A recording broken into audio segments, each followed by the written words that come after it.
সর্ষে পোস্ত দিয়ে ভোলা মাছের ঝাল। রেসিপিটা তোমাদের সাথেও শেয়ার করছি। আজকে দুপুরে বানিয়েছিলাম 2 রকমের সর্ষে, আর নিয়েছি 1 চামচ পোস্ত, 1 চামচ তিল। তিলের বদলে শুধু পোস্ত দিয়েও করতে পারো। আর দিয়ে দিলাম ঝালের জন্য 4টে কাঁচা লঙ্কা। একটা মিহি পেস্ট তৈরি করে নিলাম।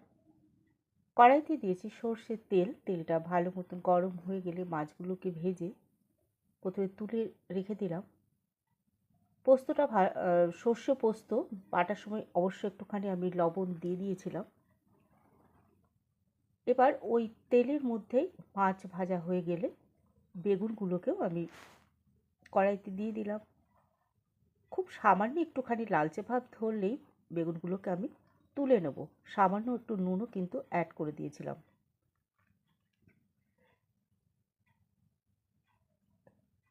তেলের মধ্যে ফোড়নে দিয়ে দিয়েছি কালো জিরে আর শুকনো লঙ্কা, বেটে রাখা সর্ষে পোস্ত, তিল।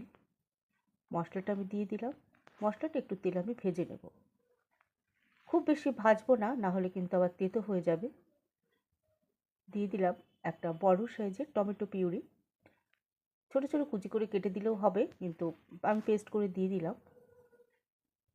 দিয়ে দিলাম হলুদ, জিরের গুঁড়ো, কাশ্মীরি লঙ্কার গুঁড়ো। মশলাগুলো ভালোভাবে মিশিয়ে নিলাম। দিয়ে দিলাম চেরা কাঁচা লঙ্কা।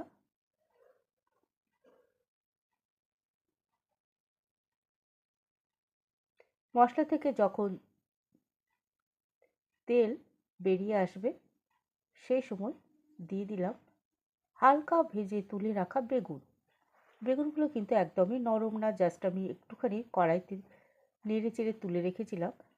বেশি ভাজিনি, কারণ ঝোলের মধ্যে থাকতে থাকতেই কিন্তু বেগুনগুলো ভালো মতন সেদ্ধ হয়ে যাবে। আবার গলেও যাতে না যায়, গলে গেলেও ভালো লাগবে না খেতে, একটু শক্ত শক্ত মতনই থাকবে।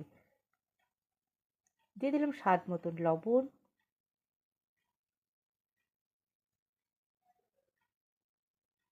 ভালো মতন একটু নেড়ে চেড়ে দিয়ে দিলাম গরম জল। জলটা দিয়ে ফুটিয়ে নেব ঝোলটা। সর্ষে পোস্তর ঝোল খুব একটা পাতলা হয় না, একটু গামাখা মতোই থাকবে। এর জন্য জলের পরিমাণটা খুব একটা বেশি দিলে ভালো লাগবে না, বুঝে নিয়ে জলটা দিতে হবে।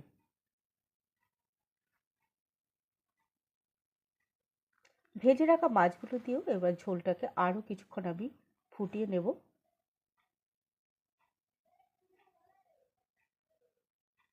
ভোলা মাছ কার কার প্রিয় একটুখানি কমেন্টে জানিয়ে যেও।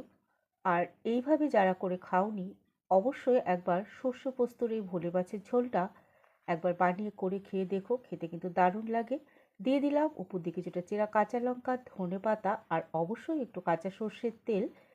এরপর আরও মিনিট খানেক আমি ফুটিয়ে নিয়ে ঢাকা দিয়ে রেখে দেবো।